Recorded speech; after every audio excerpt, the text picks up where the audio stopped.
Hi friends, welcome again for chapter number 2। तो हम जो डिस्कस कर रहे थे वो हम डिस्कस कर रहे थे कि मौर्यन एम्पायर के बाद जो पोस्ट मौर्यन पीरियड था, पोस्ट मौर्यन पीरियड में कुछ न्यू टाइप की किंगशिप की हम बात कर रहे थे। तो उसी में हमने डिस्कस किया था कि जो स्पेशली जो साउथ इंडिया में जो तमिल लिटरेचर है, उस तमिल लिटरेचर में हमें कुछ नए प्रकार के शासकों का नाम मिलता है, जिसमें हमने 3 को डिस्कस किया था, चेर, चोल और पांड्याज। उसी को आगे हम बढ़ाते हुए अब गुप्ता एम्पायर की तरफ हम आ रहे हैं कि जो गुप्ता एम्पायर की जो हिस्ट्री है, गुप्ता एम्पायर की history has been reconstructed from the Gupta empire की जो इतिहास है उसका जो लेखन है, जो उसका पुनर्निर्धारण है, वो हमने लिटरेचर सोर्सेज से यानी रिटर्न सोर्सेज से, कॉइन से, और जो इंस्क्रिप्शन हमें उस समय के मिले हैं उस इंस्क्रिप्शन में प्रशस्तियाँ भी शामिल हैं, इससे हमने किया है। जो गुप्त एम्पायर से रिलेटेड जो सबसे इम्पोर्टेंट प्रशस्ति है उसका नाम प्रयाग प्रशस्ति या इलाहाबाद पिलर इंस्क्रिप्शन बोलते हैं, जो कि हरिसेन थे, जो कि समुद्रगुप्त के कोर्ट में एक दरबारी थे, उनके द्वारा इस प्रशस्ति को लिखा गया था। तो नॉर्मली जो प्रशस्ति वर्ड है उसको बोलते हैं कि किसी की प्रशंसा में लिखा जाने वाला एक इंस्क्रिप्शन। तो उस समय जो दरबारी जो कवि होते थे वो अपने राजाओं की प्रशंसा में इस प्रकार की प्रशस्तियों की रचना करते थे।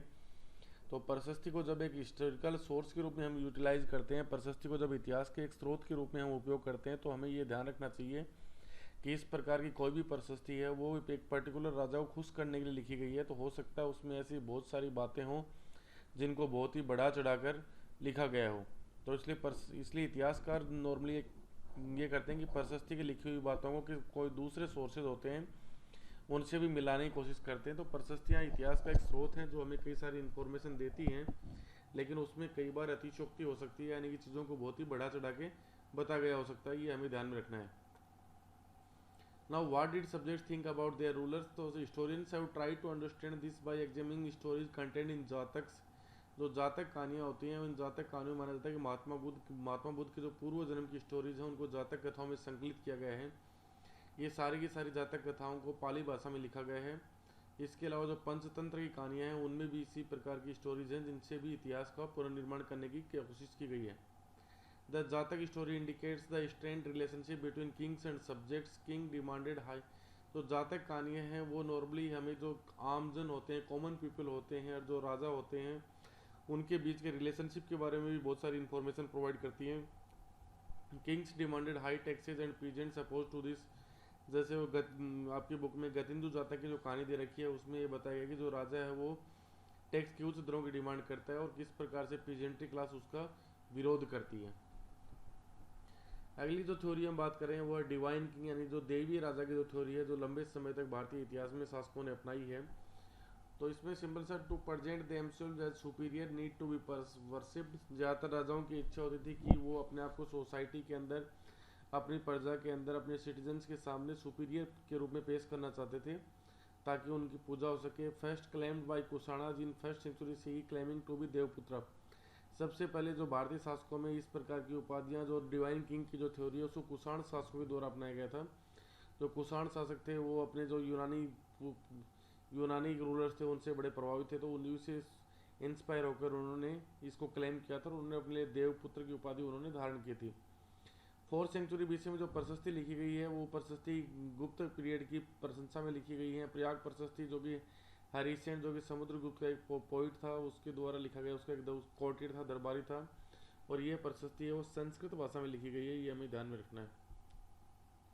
चेंजिंग कंट्री साइड, अब जो आसपास के जो कंट्री साइड इलाका था, जो ग्रामीण इलाका था, उसमें क्या हो रहा था। तो नॉर्मली ग्रामीण इलाकों के बारे में सबसे बड़ी दिक्कत ये है कि उनके बारे में हमारे पास जो सोर्सेज हैं, हिस्टोरिकल सोर्सेज हैं, उनकी बहुत ज़्यादा कमी है। तो पॉपुलर परसेप्शन ऑफ कि गांव में रहने वाले जो कॉमन पीपल होते थे उनके लिए राजा का परसेप्शन क्या था, वो राजाओं के बारे में क्या सोचते थे। स्ट्रेटेजी फॉर इंक्रीजिंग प्रोडक्शन की गांव में लोगों ने किस प्रकार से अपने प्रोडक्शन को बढ़ाने के लिए क्या क्या प्लानिंग की। डिफरेंस इन रूरल सोसाइटी, क्या जो रूरल सोसाइटी थी वो मोनोटोनस सोसाइटी थी या उसमें किसी प्रकार के डिफरेंसेस थे। Land grants and the new rural lights, और भूमि का अनुदान और नए प्रकार के किस प्रकार के जो ग्रामीण क्षेत्रों में नए रूलिंग एलाइट्स का जन्म कैसे हुआ उसके बारे में हम डिस्कस कर रहे हैं। तो पॉपुलर परसेप्शन ऑफ किंग्स की राजाओं के बारे में जो लोग क्या सोचते थे उसके बारे में हमारी जो इन्फॉर्मेशन है वो नॉर्मली जो कहानियाँ हैं उनसे हमने तैयार की है। जैसे पंचतंत्र हो गई, जातक कथाएं हो गई, इसमें उस समय भी बहुत सारी कहानियाँ हैं, तो उससे कुछ एक आइडिया हमें लग जाता है कि जो कॉमन पीपल है वो अपने शासकों के बारे में क्या सोचते होंगे। क्योंकि normally no accounts by people about their kings, कि किसी भी व्यक्ति, किसी भी कॉमन व्यक्ति के द्वारा इस प्रकार कोई अकाउंट नहीं लिखा गया है जिसमें उन राजाओं के बारे में उनकी जो धारणा थी उसके बारे में हम पता लगा सकें। From oral folk tales such as Panchatantra and गतिंदु Jataka were literary return in Pali in first millennium C, जो प्रथम शताब्दी था उस समय जो पंचतंत्र और जातक कहानियाँ लिखी गई हैं जो कि पाली भाषा में लिखी गई है, इन्हीं से हमें कुछ इन्फॉर्मेशन मिलती है जिसके बेस पर हम ये पता लगा सकते हैं कि कॉमन पीपल अपने राजाओं के बारे में क्या सोचते थे, उनका परसेप्शन अपने राजाओं के बारे में क्या था। तो गतिंदु जातक की जो कहानी है वो ये डिस्क्रिप्ट करती है कि एक wicked king for collecting taxes leading people to the hides and live in forest, कि एक जो राजा होता है, एक बुरा राजा होता है, जब वो टैक्स को बढ़ा देता था तो नॉर्मली जो कॉमन पीपल होते थे वो लोग छुप जाते थे और नॉर्मली वो फॉरेस्ट में जाकर रहने लग जाते थे। तो इससे हमें कुछ इन्फॉर्मेशन मिल सकती है कि उस समय के जो पब्लिक सिटीजन्स और जो रूलिंग एलाइट्स होते थे उनके बीच में किस प्रकार के रिलेशनशिप होते होंगे। अब की जो एग्रीकल्चर प्रोडक्शन है वो इस समय बढ़ाने के लिए क्या क्या प्लानिंग की गई, उसमें क्या नई टेक्नोलॉजी यूज हुई, उसके बारे में डिस्कस करते हैं। सबसे पहले तो जो आयरन टिप्ड प्लो शेयर है, जो हल होता था, हल के नीचे की साइड में जो आयरन का यूटिलाइजेशन करना शुरू कर दिया गया। इससे पहले जो हल होता था वो लकड़ी का हल होता था, तो उससे ये क्या होता था कि ज़मीन की गहराई तक जुताई करना पॉसिबल नहीं होता था। अब ये आयरन टिप के कारण क्या है कि ज़मीन की गहराई तक आप जुताई करना पॉसिबल हो पा रहा था, तो जिससे क्या था कि आप जो ज़मीन के अंदर जो मॉइस्चर कंटेंट है वहाँ तक बीज को पहुँचाना पॉसिबल हो पाया, जिससे कि खेती और अच्छी तरह से प्रोडक्शन बढ़ने की संभावनाएं बढ़ गई। Introduction of transplantation of paddy, जो धान की खेती में आज भी जो ट्रांसप्लांटेशन हम करते हैं उसकी शुरुआत हुई, यानी जो धान के पहले जो उसमें जो रोपाई पद्धति होती है उसकी शुरुआत हुई। इरिगेशन मेथड्स को और सुधारा गया, जिसमें कुओं के द्वारा, टैंक्स के द्वारा, कैनाल्स के द्वारा इरिगेशन सिस्टम की को बढ़ावा दिया गया। जैसे हमें कैनाल के बारे में इंफॉर्मेशन मिलती है कि गुजरात के अंदर जो सुदर्शन लेक थी उसको इरिगेशन पर्पज़ के लिए तो बनवाया गया था, उसके बाद उसका कई बार रिपेयर करवाया गया, उसकी इन्फॉर्मेशन भी हमारे पास इंस्क्रिप्शन से अवेलेबल है। Sorry. Hoe agriculture in semi arid parts of the Punjab, Rajasthan and hilly tracts in north eastern and central parts. Hoe agriculture normally उसको बोलते हैं, यहाँ पर जो आपका प्लो वाला सिस्टम काम नहीं करेगा, क्योंकि प्लो वाले में तो यहाँ पे सेमी एरिड इलाका है, तो यहाँ पर ज़मीन के अंदर वैसे ही पहले से ही नमी की मात्रा कम है, तो यहाँ पे जो एक जिसको हम हंसियाँ बोलते हैं या फिर जिसको अब जो मतलब उसी से ज़मीन की मतलब ऊपर वाली जो परत होती है उसको हटाने के बाद खेती करने का एफर्ट किया जाता था वहाँ पर, जिसको हम जो कि ह्यूमन बीइंग एक बड़ा सा हैंडल रहता है, उसी से वो ज़मीन को साफ करने का काम करते थे।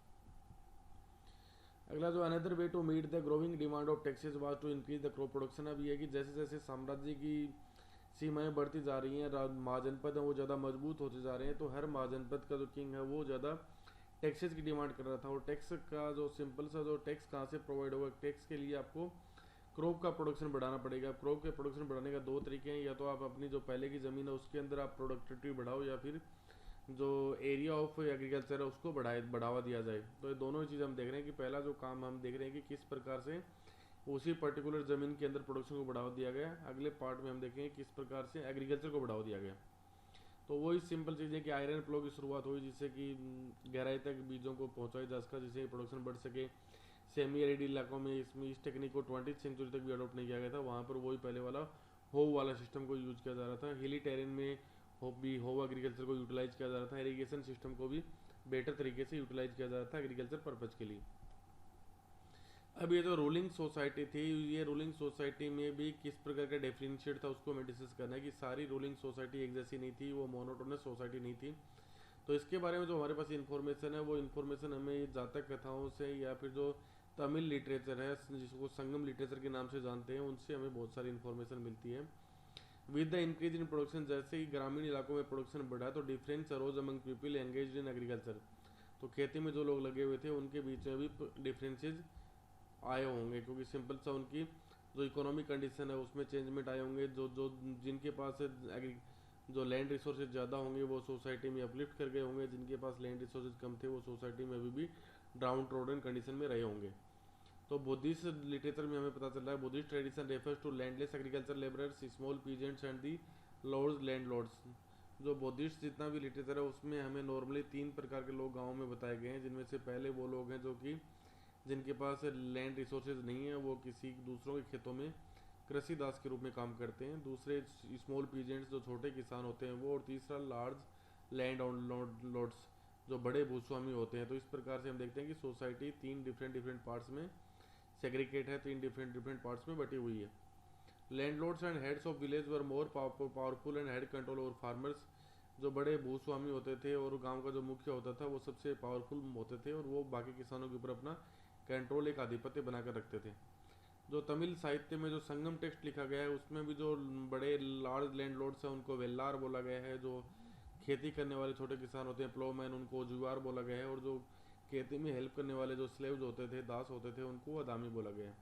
तो इस प्रकार से हम देखते हैं जो रूरल सोसाइटी थी उसका अंदर एक डिफरेंसेस थे। वो सारी सोसाइटी मोनोटोनस सोसाइटी नहीं थी। और डिफरेंस का बेसिकली जो रीजन था वो सिंपल सा ये था कि लोगों का कंट्रोल ओवर लैंड की ज़मीन के ऊपर कितना अधिकार है, लेबर और टेक्नोलॉजी, इसके बेस पे सोसाइटी डिफरेंट पार्ट्स में डिवाइड थी।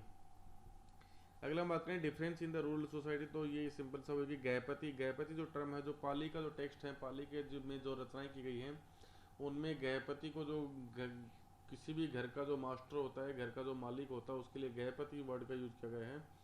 और तमिल लिटरेचर में जिसको संगम टेक्स्ट बोलते हैं उसमें जो लैंड ओनर्स होते हैं, ज़मीन के मालिक होते हैं, उनके लिए वेल्लार, और जो छोटे कृषक होते हैं, छोटे किसान होते हैं, उनके लिए उजीवार, और जो स्लेव्स होते हैं उनके लिए अदामी का यूज किया गया है। अब land grants and the new rural एलाइट्स।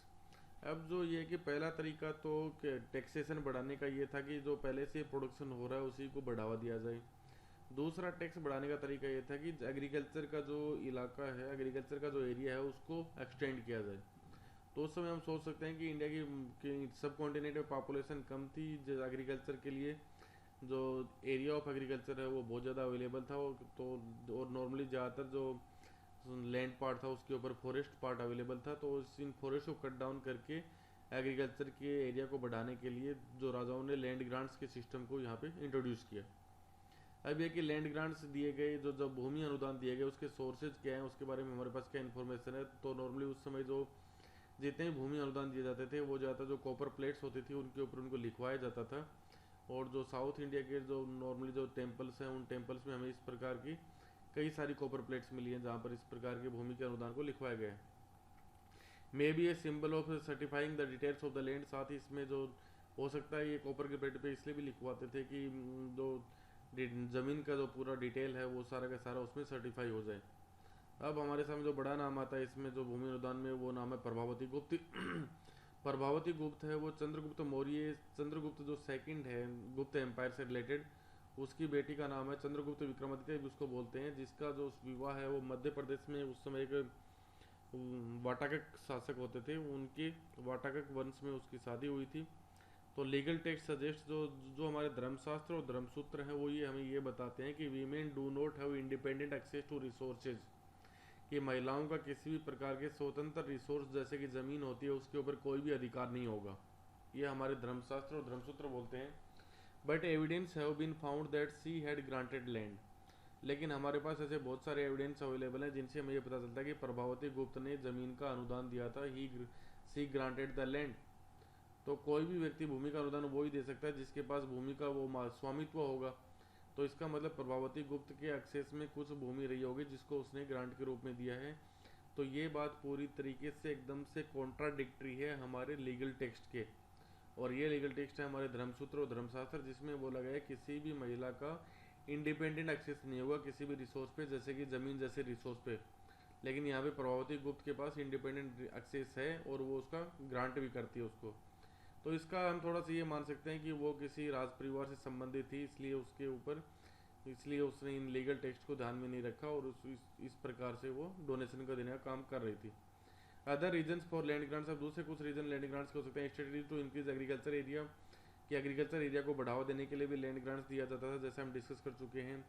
दूसरा विन अलायंस, की दूसरे राजाओं के साथ गठबंधन स्थापित करने के लिए। Use to strengthen political power, अपनी राजनीतिक पॉलिटिकल पावर को और ज़्यादा मजबूत करने के लिए। To protect themselves as the superman they are superior have some authority. इसी प्रकार से दूसरे लोगों के ऊपर अपनी अथॉरिटी को भी स्थापित करने के लिए लैंड ग्रांट्स के रूप में ये अनुदान दिए जाते थे। अब इन लैंड ग्रांट्स से कुछ नए रूरल एलाइट्स आए, उसकी हम बात करें कि land grants by king were recorded in inscription. इनको इंस्क्रिप्शंस में रिकॉर्ड किया जाता था। Most of the records are generally about grants to religious institution और टू ब्राह्मण। तो ज़्यादातर रिकॉर्ड्स हमें पता चलता है कि ज़्यादातर जो भूमि के अनुदान है वो या तो किसी मंदिर जैसी संस्थाओं को दिए गए हैं या ब्राह्मणों को दिए गए हैं। प्रभावती गुप्त ने भी इसी प्रकार के अनुदान दिए हैं। According to Sanskrit legal text women are not suppose to have access to land. Sanskrit text के अनुसार, धर्मशास्त्र और धर्मसूत्रों के अनुसार महिलाओं का जमीन के ऊपर अधिकार नहीं होता है। बट इंस्क्रिप्शन इंडिकेट्स, लेकिन जो इंस्क्रिप्शन हमें मिले हैं वो हमें बताते हैं कि प्रभावती गुप्त हैड एक्सेस टू लैंड, कि प्रभावती गुप्त का जमीन के ऊपर अधिकार था और उसने जमीन को ग्रांट भी दिया। The inscription give us an idea about the rural people, ब्राह्मण, पीजेंट्स एंड अदर्स। और यही इंस्क्रिप्शन हमें ये भी बताते हैं कि सोसाइटी में जो ग्रामीण सोसाइटी थी उसके अंदर किस प्रकार के लोग थे। तो इन इंस्क्रिप्शन में हमारे पास ब्राह्मणों का नाम सामने आता है, पीजेंट्री क्लास का आता है, तो यानी और उसके अलावा दूसरी इनकी हेल्पिंग के लिए भी दूसरे लोग भी एक रूरल सोसाइटी में उस समय प्रेजेंट रहे होंगे। There were regional variations in the size of the land donation. जो लैंड का जो डोनेशन किया गया उसका जो साइज था वो भी रीजन टू रीजन अलग अलग था। किसी जगह पे उसकी कम साइज के प्लॉट दिए गए, किसी जगह पे बड़े लेवल में इस प्रकार के लैंड डोनेशंस दिए गए हैं। Land grants were made to extend agriculture to new areas और to win allies by making grants of land. इसके दो ही पर्पज थे लैंड ग्रांट्स के, या तो एग्रीकल्चर एरिया को एक्सपेंड किया जाए किसी नए इलाके में ताकि जिसको लैंड का डोनेशन दिया गया हो वो अपनी मेहनत से अपने रिसोर्स को यूज़ करते हुए फॉरेस्ट वगैरह को कट डाउन करे और उसको वहाँ पर एग्रीकल्चर सिस्टम को इस्टेब्लिश करे। या फिर जो अपने जो विरोधी होते थे उनके साथ भी एक अलायंस स्थापित करने के लिए, गठबंधन स्थापित करने के लिए भी इस प्रकार के लैंड ग्रांट्स राजाओं के द्वारा दिए जाते थे। Land grants provide an insight into the relationship between the peasants and the states. जो स्टेट और पीजेंट्स के बीच किस प्रकार का रिलेशनशिप होता था इसकी इन्फॉर्मेशन भी हमें लैंड ग्रांट से मिलती है। However groups such as pastoralists, fisher folk, hunter gatherers, sedimentary artisans and shifting cultivators did not keep detailed records of their lives and transactions। ये कुछ इस प्रकार के ग्रुप्स हैं जिनके लाइफ के बारे में हमें कुछ ज़्यादा पता नहीं है क्योंकि उनसे रिलेटेड कोई भी इन्फॉर्मेशन हमारे पास अवेलेबल नहीं है। टाउन्स एंड ट्रेड्स वाला पार्ट है वो हम कल डिस्कस करेंगे। उससे पहले चैनल को लाइक कीजिए और सब्सक्राइब कीजिए। Thank you, bye bye.